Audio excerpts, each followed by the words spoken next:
The Haunting at the Tamarind Tree. It was late at night when Khushbu and Manisha were returning home after buying medicines. Manisha had insisted on hurrying up, fearing that her family would be angry if she stayed out too late. The road they had to take was isolated and eerie, lined with towering trees that cast long, ghostly shadows under the dim streetlights. The silence was unsettling, and Khushbu couldn't shake off the feeling that they were being watched. As they walked, Khushbu's eyes kept darting around, scanning the surroundings.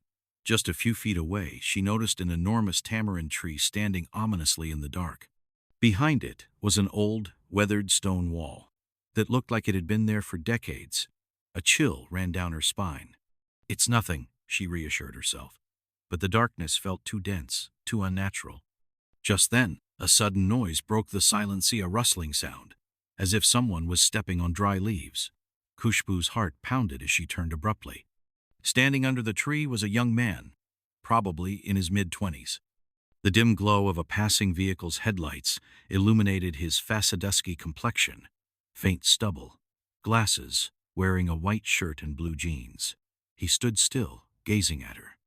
Khushbu ignored him and turned her attention back to the pharmacy where Manisha was standing in line. But then, the young man spoke. "No matter how brave we pretend to be, darkness in desolate places has a way of unsettling even the strongest among us." Khushbu didn't respond, but her unease grew. The man continued, his voice calm but eerie. "You're scared, aren't you? But don't worry, I am not a ghost." Annoyed, she pulled out her phone and called Manisha. "How much longer?" she asked. 5 minutes, came the reply. Khushbu turned back to look at the man, but he was gone. Her eyes scanned the area thing. The street was empty. A cold sweat formed on her brow. Suddenly, his voice echoed again from behind her. "You still haven't noticed my feet." A strange sensation gripped her heart as she forced herself to look down. Her breath hitched where his feet reversed. She swallowed hard, trying to dismiss the irrational fear creeping into her mind. "You think that supernatural beings don't exist?" The man chuckled darkly. "This road leads past the old government hospital. Behind that very stone wall is the morgue where postmortems take place.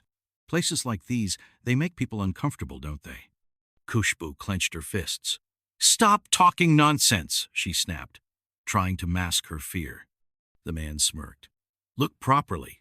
Your friend, she's not in line at the pharmacy. She's standing still, frozen, outside the closed shop, just like a statue." A cold shiver ran down Khushbu's spine. She whipped around toward the pharmacy. The shop was closed. Manisha was still there, but something was off her posture, her blank stare. Was she even real? "You're lying," Khushbu whispered, her throat dry. The man's voice grew heavier. "Your eyes are deceiving you." Fear clutched her heart. Her pulse quickened as she desperately tried to convince herself it was all a bad dream. Her fingers trembled as she gripped her phone. She was about to dial Manisha again, when a sudden realization hit her. Manisha had called her just minutes ago. But if Manisha was right there, silent and unmoving, who had she spoken to? The man took a step closer. "Some places harbor energies beyond your understanding. That tamarind tree, do you know what people say about it?" Khushbu barely heard his words. Her mind reeled. She needed to get out of there. Without another word, she rushed to Manisha and grabbed her hand, shaking her. "Come on, let's go," she pleaded. Manisha blinked in confusion. "What's wrong with you? And who were you talking to all this time?" Khushbu gasped. "The guy. The one standing under the tamarind tree." Manisha frowned. "What guy?" Khushbu turned back. The man was gone, vanished into thin air. A distant howl echoed through the night, followed by a chorus of dogs barking wildly. Their frantic cries sent another wave of dread coursing through her veins.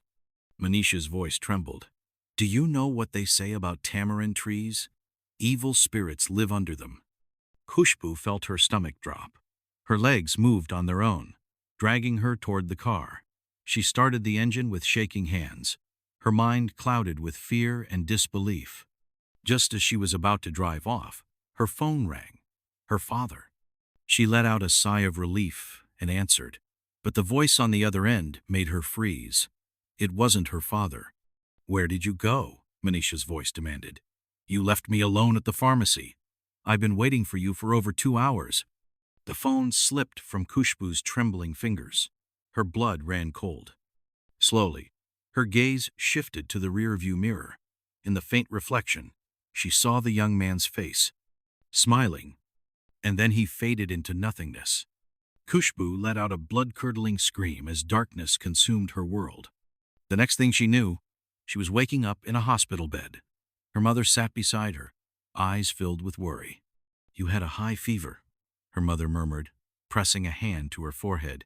"You collapsed last night." Khushbu tried to sit up, but a sharp pain shot through her head. She clutched her temples, memories of the terrifying night flooding back. Her mother stroked her hair. "Rest, dear. It was just a bad dream." A hollow laugh echoed in her mind. Was it a dream? Then she saw the newspaper lying on the bedside table. Her breath hitched as she picked it up. A front-page article about a young man who had died in an accident near the old hospital. Her hands trembled as she scanned the photo. It was him. A gust of cold air blew through the hospital room, making her shudder. Somewhere in the distance, a dog howled. And she knew the haunting wasn't over yet.